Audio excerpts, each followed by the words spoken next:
just recently, the IDF have started releasing this internal probe. The main themes of this probe are hubris. So many of these military failures were clearly in sync with Israeli government policy. Listen to Hamas's words. When they tell you they want to destroy Israel, and when Sinwar says they want to launch a cross-border operation to spark pan-Arab, five-pronged, multi-gang penetration of Israel, you should believe them. The Arab leaders who do actually want to extend olive branches to Israel, Israel just thinks they're the sneakiest ones of all. Israel checks the olive branch for explosives and doesn't find any, and then thinks that this is a decoy for the next one and the guy.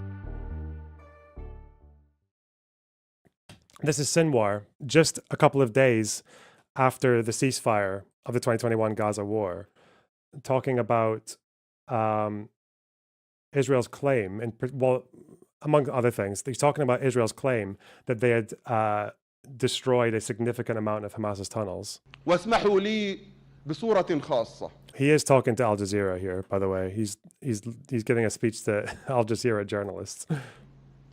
أن أخص الجزيرة بالتحية، فكل التحية لكم أيها الفدائيون الأبطال. تنطلق غزة بمقاومتها بكل قوة، وستنفجر الضفة الغربية بكل ما أوتيت من قوة. سيهاجم شعبنا كل المستوطنات مرة واحدة، وسيقف لكم أبطالنا حتى من رجال الأجهزة الأمنية في الضفة الغربية على كل المفترقات وكل الطرق الالتفافية، وسيهاجمونكم في كل المستوطنات على كل أرجاء الضفة الغربية، وسينتفض أهلنا في الداخل المحتل 1,000,000 متظاهر أو أكثر سينزلون إلى الشوارع يغلقون الطرق.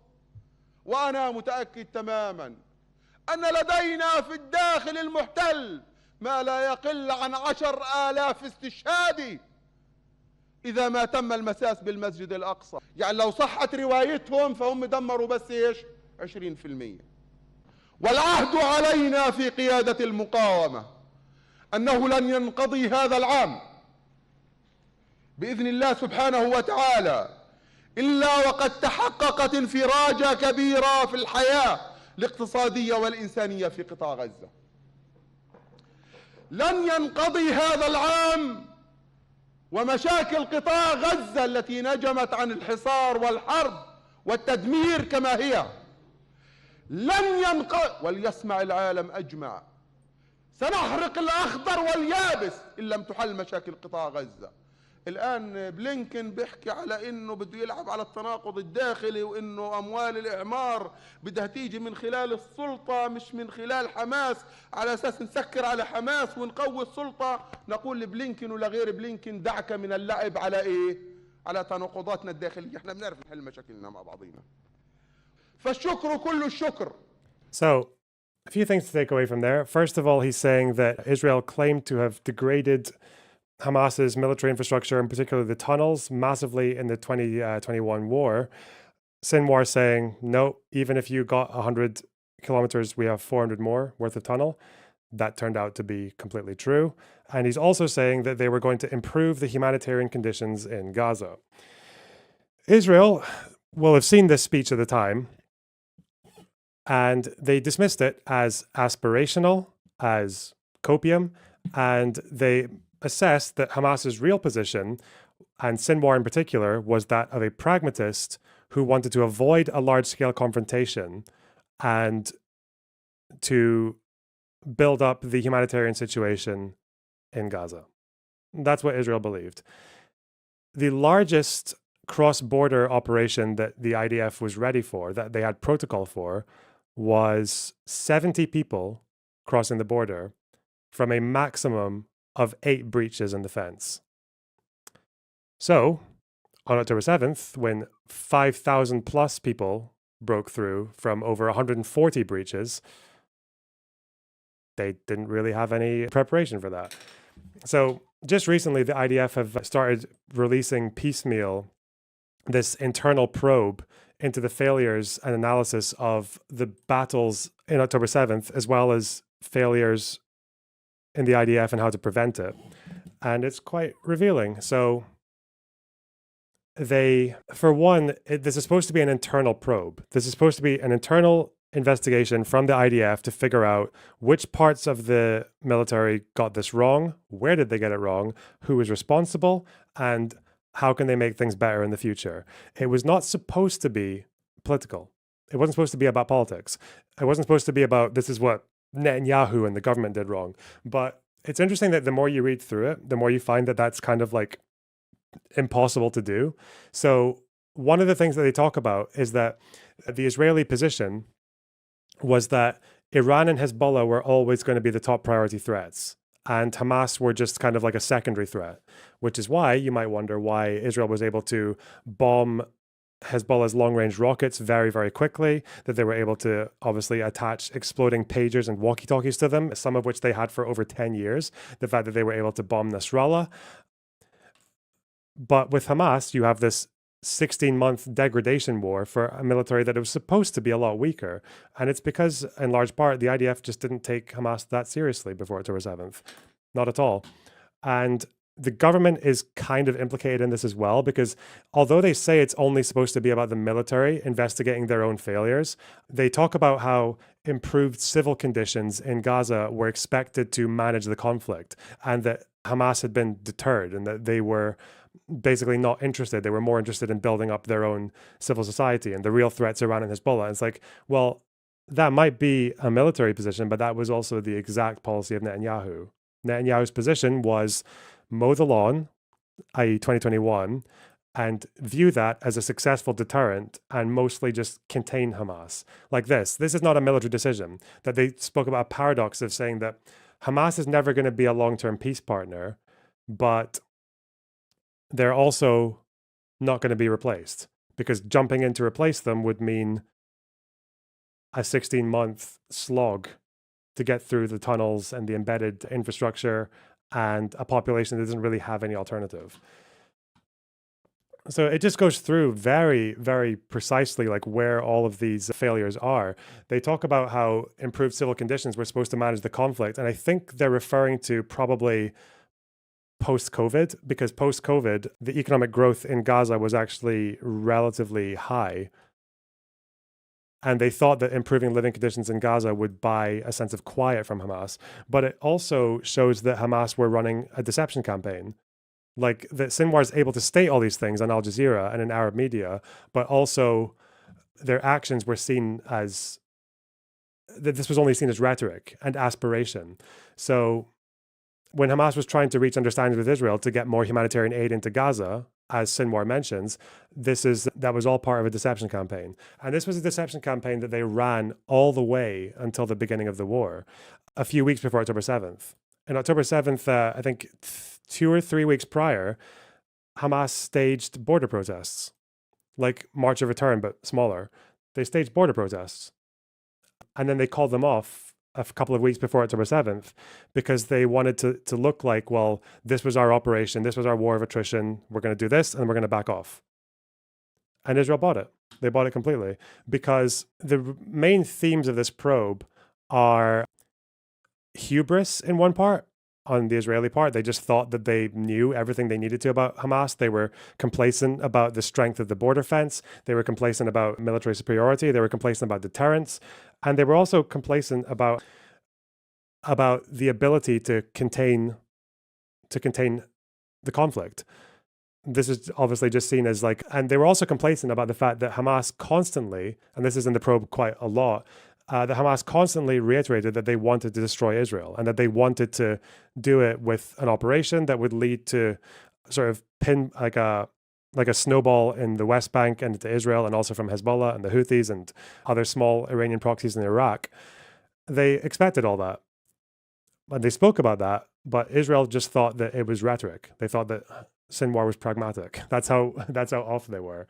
So the result was that IDF preparations, when it came to dealing with Hamas militarily, were massively, massively reduced.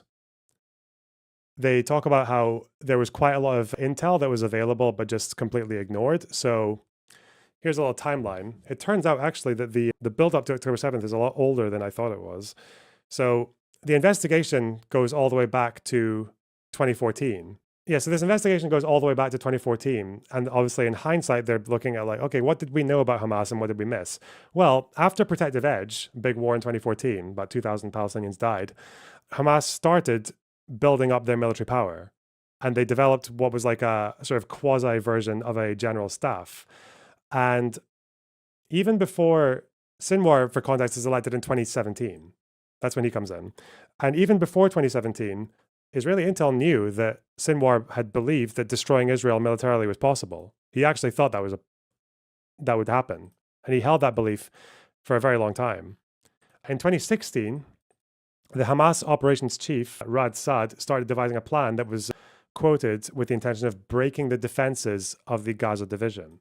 On October 7th, the Gaza division was militarily defeated for 10 hours.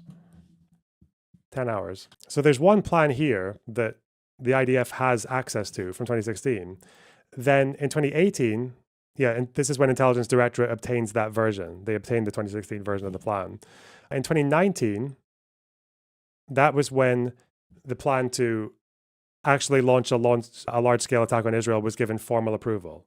So in 2019, as in before Biden, Hamas approves the plan to attack Israel. But formulating it takes a bit longer. 2021, just before the war, the Gaza war that lasted, I think, like a week, where Israel destroyed all those tunnels, Hamas decides that they're not quite ready to launch that full-scale operation. So after the war, Hamas actually hails a victory because they, in the process of that war, find that they have a lot more, there were a lot more points of the border that they could have been able to hit. And they had a lot more rockets that were ready to launch than they thought that they had. They basically found out that their military was more capable than they'd realized. And they also realized that Israel, in bombing those 100 tunnels and claiming that they had dismantled like the significant parts of Hamas's infrastructure, Hamas realized that Israel didn't actually know how many tunnels Hamas had. So they take this sort of like intelligence victory in 2021, and a year later, April 2022, Hamas decides that they're going to launch the attack. And Intelligence Directorate got another version of that plan from 2021. They filed it in a report that was called Jericho's Walls, and they dismissed it as unrealistic. No one connected it to the plan from 2016 that they'd also intercepted. There was no connection made. They were just in completely separate filings. No one decided there's no report or no analysis or nothing that ties these two things together and suggests that this is like a very long-term aspiration. In September 2022, Hamas described themselves as 85% ready. They were considering doing it during the Sukkot holiday, but decided to postpone. In early to mid-2023, Unit 8200, which is an Israeli intelligence unit, observed that Hamas was training for an invasion. You know, those little training operations where they draw a Star of David on a mock building and practice attacking like the kibbutzim. Well, Israeli intel knew that, but they also saw it was just training, not a solid plan, no date, didn't even get forwarded to senior officials. May 2023, Hamas considers attacking during Passover, but decides against it. We don't actually know why. They just decided against it. And apparently October 7th was chosen as a use it or lose it. And for that period, they avoided escalations because that fed perfectly into the IDF's and definitely Netanyahu's assumption that they had been able to purchase Hamas's silence and Hamas's calm with humanitarian aid, but also that they'd managed to deter violence and deter escalation through the 2021 war. So September, 1 month before October 7th, they staged border protests as a final ruse, because what Hamas usually does is they would launch their attacks in waves, right? They do a little thing, it calms down, and then you expect that after the little thing, there's going to be calm for a while. But this was their final ruse before launching into October 7th. And it seems that a large part of the blame comes from these guys called Intelligence Directorate, this unit in the IDF, that dismissed things as aspirational and not practical. And a lot of their failures just seem like it's so... After the Yom Kippur War, and all the failures of intelligence there, like to the point that just before the Yom Kippur War, where Israel was caught by surprise by Syria and Egypt, Before the Yom Kippur War, there was actually an Egyptian state media broadcast that spoke about the plans to attack, like a joint attack by Syria and Egypt on the Golan and Sinai. That was actually, they accidentally just discussed this plan on the radio, and the Israelis dismissed it. Like, so after Yom Kippur, there was a reassessment in IDF doctrine where the intelligence units would basically make it like mandatory part of the procedure to, whenever you've got an assessment, to remind yourselves like, okay, what if all of this is wrong? Like, what's the steel man against the current assessment that we have? But this didn't actually exist before October 7th. Like, no one was doing this. No one even considered that they might be wrong. So they went to the point that the IDF had the ability to listen to live radio signals from Hamas operatives. But years ago, before October 7th, they just stopped listening. They just stopped assigning people to listen to these radio broadcasts. They would save some of them and listen to them later, but they wouldn't listen to them live. They also reduced their manpower at the border. When October 7th happened and 5,000 people crossed the border, there were 767 IDF personnel manning the border at the security points. Because the most severe scenario that they were prepared for was 70 operatives breaching the fence 2 to 8 locations. They had human intel agents working in Gaza, but they deactivated them in 2010. They stopped activating intel agents. They had an OSINT unit that was like an open source intelligence unit that was shut down a few years ago. They stopped listening to radio broadcasts, to handheld radio signals. Yeah, they just felt like it was unnecessary because they were so focused on Iran and Hezbollah. The day before is really interesting as well. There were 5 warning signs just before October 7th. 4 of them are classified. They haven't told us what the other 4 warning signs were. But one of them was that Hamas Nukba fighters, which is the sort of like Hamas elite fighting force, activated a bunch of Israeli SIM cards. Dozens of them. And the only time they'd ever done that before in that quantity was exactly 1 year prior. It wasn't normal for them to activate that many SIM cards at once. And they did it in like kind of succession throughout the night as well. No officers saw that as a sign of anything imminent. And the only thing that they were prepared for was a pinpoint attack that would happen much later. There's a whole timeline here about how it went as well, like all the meetings that took place and just how it's not even like there was one black sheep who was like, oh, I don't know about this. This sounds like really serious. No, there's nothing. They all believe the same thing. So the SIM cards are activated. It happened a few times in years prior, but it was fairly irregular. October 6th, the Shin Bet identifies that they've activated SIM cards. They tell the Gaza division on WhatsApp. Dozens at a time is kind of irregular, is unusual, but they just go with it. 9:30, they have meetings. One of the people, Finkelman, he's the guy in charge of Southern Command, is on holiday up in the north. The unspecified Hamas activity, the other 4 signs are noticed at around 11:30, midnight. But each one of these signs is just dismissed as either routine or training or just not imminent. Nothing imminent. Any threat that they actually see is just like, oh, it's maybe going to happen like in a few days or 12 hours, 24 hours. So they have this meeting 4 a.m. between the chief of staff, Halevi, and Finkelman, who's the head of Southern Command. And apparently Halevi writes on a piece of paper before having this phone call, he writes, don't convince ourselves that this is nothing. But when they have the phone call, including Shin Bet officials, all 4 officers decide that whatever this is, it's not imminent. So they dispatch a small counter-terror force to the border. They ask for some drone surveillance. When they say drone surveillance, there was 1 drone, I think, going over Gaza always, and they added 2 more. Like, that's all they did. And then they stopped getting any more new signals from Gaza at about 4 a.m. They agreed to meet in the morning, but obviously by the time their meeting started at 8:30, Hamas had crossed the border. And then at 6:29, Hamas launched the first wave of the attack and people infiltrated the border. It's just like it's just so interesting seeing how much procedural like failure there is in all this. They're just the biggest thing they were prepared for was 70 people crossing. They also talk about the timeline of the attack. It's hard to explain this. I was trying to explain this to someone the other day about what it means when a division is defeated. When a division is defeated, I think the best way to illustrate what that means is like, I imagine that if there's two people in a house and someone breaks in, and let's say that person breaks in and they successfully like knock the two people out for a few minutes, and then they start stealing stuff. But then the people wake up and then start fighting again.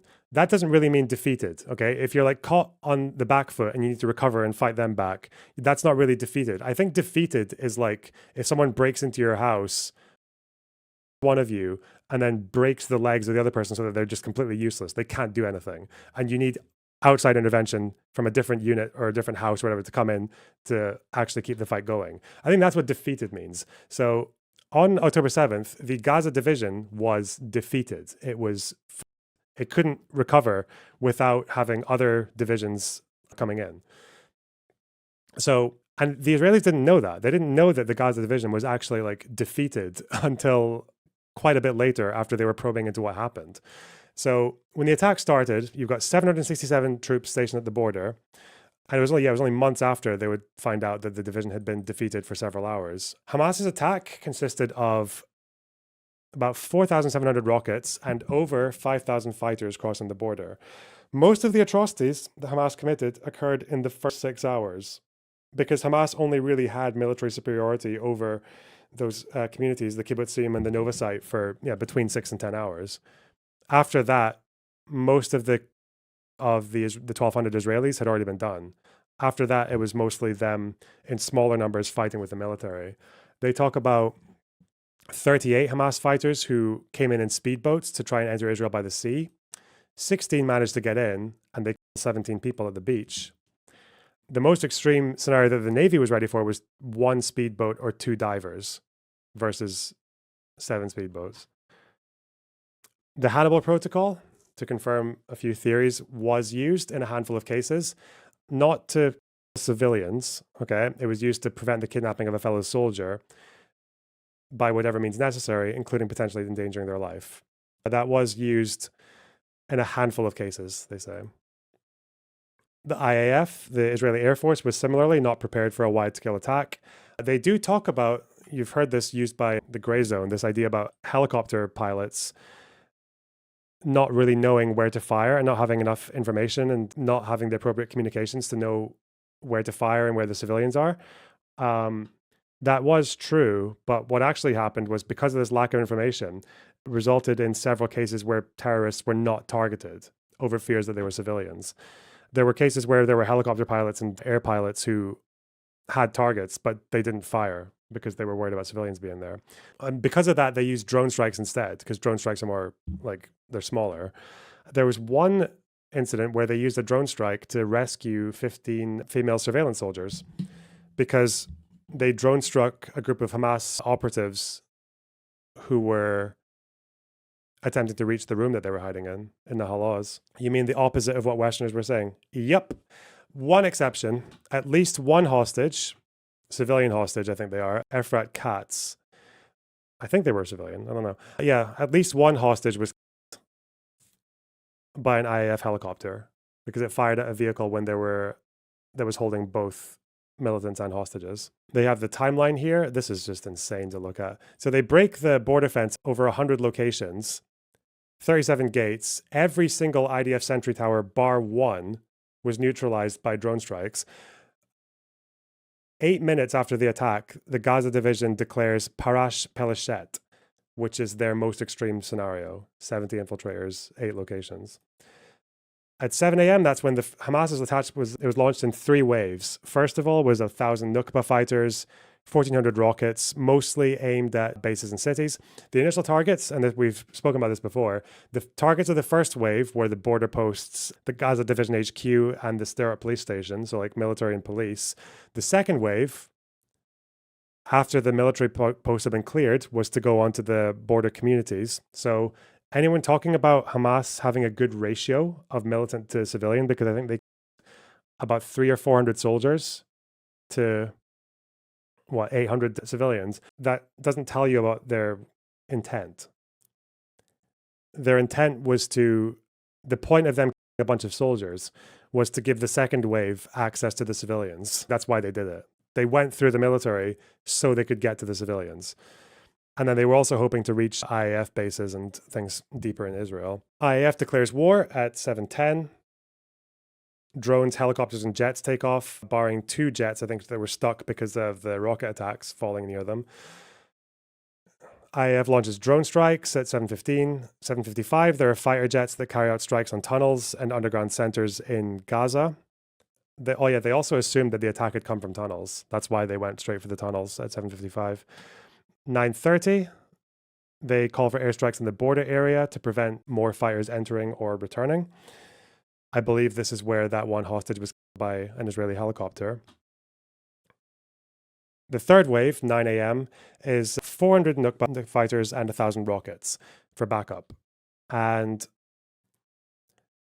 other infiltrators included over 1,300 regular Hamas fighters, 580 from Islamic Jihad, and about 1,000 or 1,500 from just random terror groups and also just unaffiliated, like some of them were civilians. It wasn't until the night of October 7th when the IDF regained control over the border. That's the probe.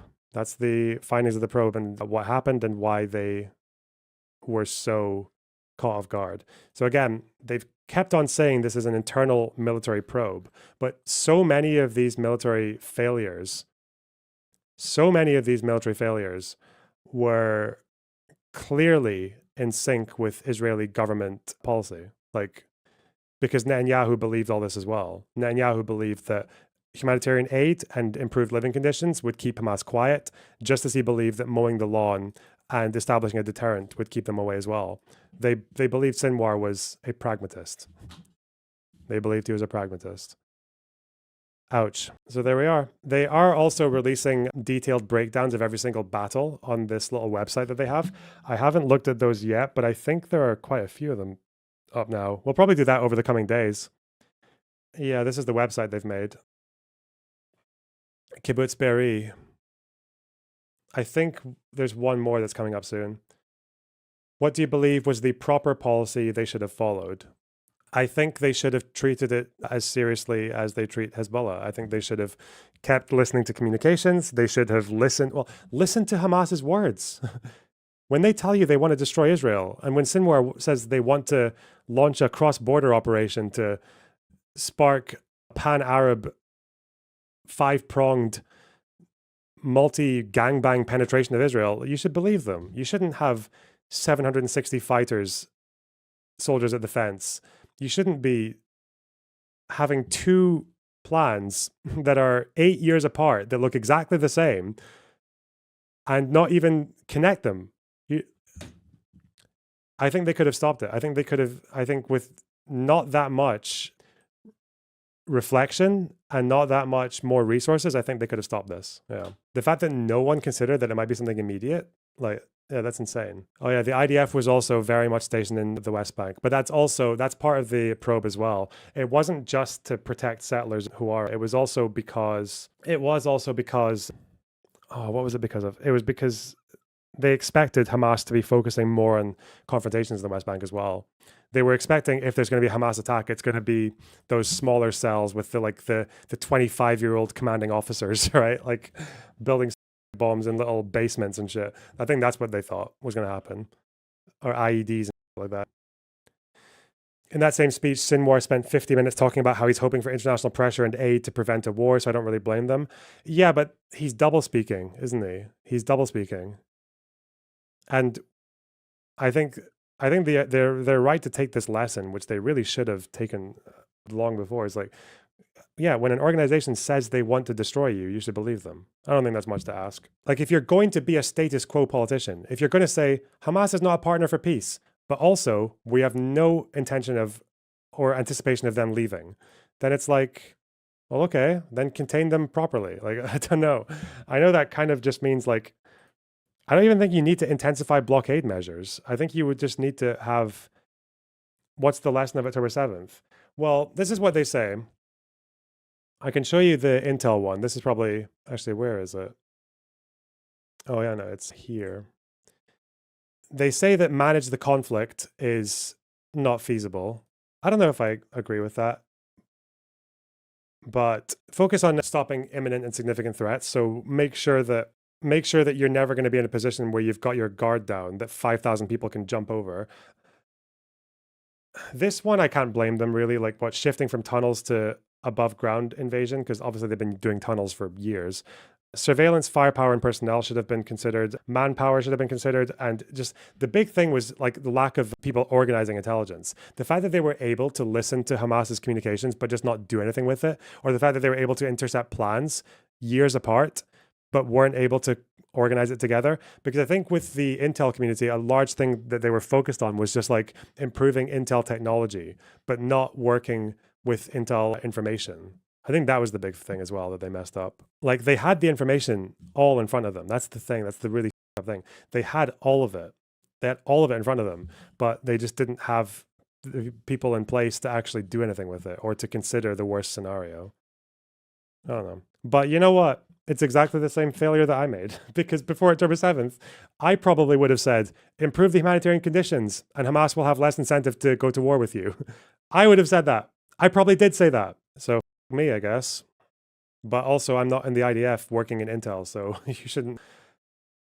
They shouldn't have had the same position as a lay like me, right? Ironically, they were talking like left wingers, because left wingers say this: give them jobs, give them buck, give them more autonomy, and they'll chill. Little buck, little pug. A lot of respect, Loner, for saying that. Well, I'm never going to be as mad as you, but close. Meanwhile, the right wingers are like, oh, they want to destroy us. They want to like launch military assaults on us and like ruin, yeah, just like tear through the entire country with their military force, even if it means Gaza gets destroyed afterwards. I'll be like, nah, they just talk like that, you know? They're just a little bit. Do you think we're mad? Well, I'm pretty sure Ron WW thinks it would be a good idea to just like get rid of all the Palestinians in Gaza. I think he's pretty mental. I think he actually thinks it's feasible to put them in Jordan or something. Bro, if you tried to send Gazans into Egypt, the Egyptians would just shoot them. They would just all die. There'd be a mountain of corpses replacing the wall. Some might understand it as Palestinians should not get better conditions. I don't think better conditions did it. You can do both. You can give better conditions, but also take the border seriously. I don't know. The Gazans already breached the border with Egypt countless times. I don't know if like hundreds of thousands of them ever have they? Anyway, that is, yes. When did hundreds of thousands of Gazans break into Egypt? You're talking about escapees. Okay, 100,000 have apparently escaped to Egypt, but these are the people who paid thousands of dollars, right? I didn't actually know it was that many. That's surprising. This is Jacobin, to be fair. But this is like the extortionate your money for your life meme. I didn't know it was that many. I mean, it's not terrible performance, Egypt, is it? Anyway, what do you guys want from me? The usual solution is better conditions combined with a neutral force to stand between them. Yeah, but who's going to do that? Salam Fayyad, in an interview with Ezra Klein, said he cooperated with Israel and got nothing in return. Hamas kidnapped a soldier and got a prisoner exchange. Yeah, Israeli right-wingers don't know how to take yes for an answer. Like, someone like Salam Fayyad comes to you and Israel is just like, whoa, what? You want to like build up your economy? What? What's your angle? Okay, listen, get your car. What? Yeah, it's a problem. I believe Olmert said that actually. Or no, it wasn't. It was Balin. Yossi Balin said that. The Arab leaders who do actually want to extend olive branches to Israel, Israel just thinks they're the sneakiest ones of all. They're the ones who are actually gonna. Israel checks the olive branch for it and doesn't find any, and then thinks that this is a decoy for the next one and shoots the guy. Ooh. Can you blame them for being paranoid after all this history? I mean, you can be paranoid, but you should probably also learn to separate the Salam Fayyads from the Sinwars. I don't think you should like fall to the whims of every impulse and prejudice that you've developed over time. What? You're sending me some. What do you want? Oh, the breach of the border in 2008. How many people? Wait, really? What the? Number. Check out the actual number. That's a lot of people. What happened? Yeah. Well, they were hungry. Do you remember that picture I sent you of people like smuggling KFC in the tunnel? Yeah. They were hungry. Oh. Because of this was the really bad blockade, wasn't it? This was the Giga blockade. I mean, it was, but like this one, there was. Kill. Who the are you? Why are you calling me cringe? So they blew up the fence, and all these people went to buy in food. Donkey Cats. Yeah, they basically invaded every KFC restaurant in Egypt. Okay. There is a certain number that will be crossed, and Egypt will just shoot them, right? Like, I don't know. Look, what's the number here? Yeah, I thought Egypt. Why do people keep saying that Egypt is so adamant they'll never take any Gazans in? They'll never do it. They'll never do it. But obviously, they're charging for those 100,000 who have gone there since the war I started. mean, they actually didn't. I mean, this was in 2008, back in Mubarak's era, which like until Morsi and after he was smoked. Basically, they were very lenient in the border. They became much more strict with the Sisi in charge because he wanted to fight the war in Sinai and to actually position tanks and stuff there. He had to make an agreement with Israel. So yeah, it was a big shit show. So he strengthened the border, but he doesn't inside. Like I know many people who smuggled themselves to Egypt. Wait, did these people return, didn't they, after a deal with Egypt and Hamas? Is that right? Yeah. Like they didn't want to permanently stay. They just wanted to get and okay. Again, like so. Yeah, I got you. Okay. I didn't know this. Cool. I think. Yeah. Do you think Egypt? And also, so this is the Sisi is point, different from when Mubarak, but also there's a difference between like refugees who might try to stay there and people coming to buy sweets and buy food. I mean, many of them stayed, but I regardless, I don't think they would incite. That's not just how it happens. Oh yeah. Like, honestly, my prediction is that the Egyptian soldiers would rather Sisi than 100,000 refugee. But that's just me. Wow. Like even now, he doesn't really. He had a show that basically the oligarchy they have there and the military, and he's not really all that powerful or popular nowadays. So yeah, he's not having a fun time. Yeah, If you are keeping up with their inflation and how their currency is dropping at an hilarious rate, actually, I love trolling Egyptians about it. Yeah, he's not You having like trolling fun. Egyptians about their inflation, their egg prices. They're actually fairly cheap. Stuff are fairly cheap, but like back, I think 2 years ago when I was in Egypt, like 1 dinar would translate to roughly 20 pounds. Nowadays, I can get 100 pounds for 1 dinar. So yeah, I always got them for it.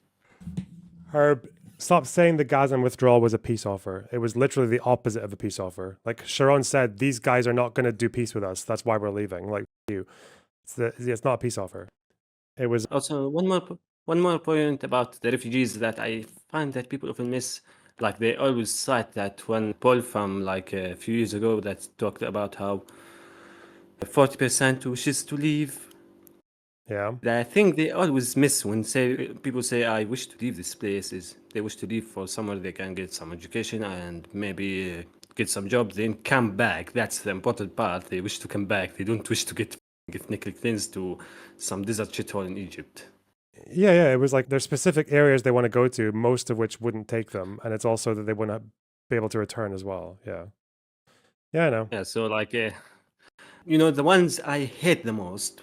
Like, I can understand the people who want ethnic cleansing. Like, yeah, it's just straightforward and disgusting. But the ones I hate the most are the ones who want to like sweet coat it with like listen to what they want. They want to leave.